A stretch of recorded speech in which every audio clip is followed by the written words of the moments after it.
नमस्कार. दक्षिण सोलापूर आणि अक्कलकोट तालुक्यासह महाराष्ट्र आणि कर्नाटक आणि आंध्र प्रदेशच्या भाविकांचे लक्ष वेधणाऱ्या सोलापूर जिल्ह्यातील दक्षिण सोलापूर तालुक्यातील वळसंग गावच्या रामलिंग चौडेश्वरी यात्रेस उद्यापासून सुरुवात होत आहे. दिनांक 13 मे ते 17 मे पर्यंत यात्रा कालावधीत विविध धार्मिक कार्यक्रमाचे आयोजन करण्यात आले आहे.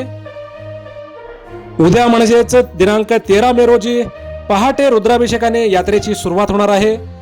रात्री वामनायक मिरवणूक निघणार आहे. 14 मे रोजी नरसिंह मिरवणूक तर 15 मे रोजी या यात्रेचं मुख्य आकर्षण बाळबट्टल रात्री 12 वाजता मिरवणूक निघणार आहे. या यात्रेचं मुख्य आकर्षण म्हणजे या यात्रेतील हा बाळबट्टल. बाळबट्टल पाहण्यासाठी अक्कलकोट तालुक्यासह दक्षिण सोलापूर तालुक्यासह सोलापूर जिल्ह्यातील आणि महाराष्ट्रातील तसेच कर्नाटक आणि आंध्र प्रदेशातील नागरिक सुद्धा या ठिकाणी वळसंग येथे दाखल होत असतात. दिनांक 15 मे रोजी हा बाळबट्टल मिरवणूक निघणार आहे. रात्री 12 वाजता ही मिरवणूक निघत असते. ही मिरवणूक पाहण्यासाठी अफाट गर्दी म्हणजेच लाखाच्या संख्येने या ठिकाणी नागरिक वळसंगमध्ये दाखल होत असतात. आणि त्याचप्रमाणे 17 मे रोजी सायंकाळी रथोत्सव आणि बाशिंग नंदीध्वजाची मिरवणूक आणि देवीच्या मूर्तीची मिरवणूक तसेच शोभेचे दारूकाम या ठिकाणी होणार आहे.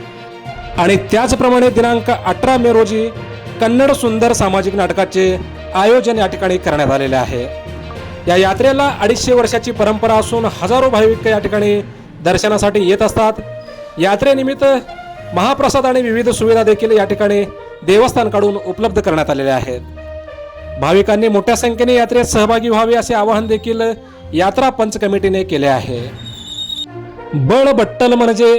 बळ म्हणजे शक्ती आणि बट्टल म्हणजे वाटी. या यात्रेचं मुख्य आकर्षण म्हणजे या बळबट्टलच्या हातातील ही ज्योत पेटवलेली चांदीची वाटी. ही वाटीचे या यात्रेचं मुख्य आकर्षण आहे. दरवर्षी हा बाळबट्टल पाहण्यासाठी हजारो भाविक वळसंगमध्ये दाखल होत असतात. मोजक्या निवडक आणि महत्त्वपूर्ण बातम्या पाहण्यासाठी सबस्क्राईब करा हॅलो सोलापूर न्यूज चॅनल आणि नोटिफिकेशन मिळवण्यासाठी बेल आयकॉन प्रेस करायला विसरू नका. धन्यवाद.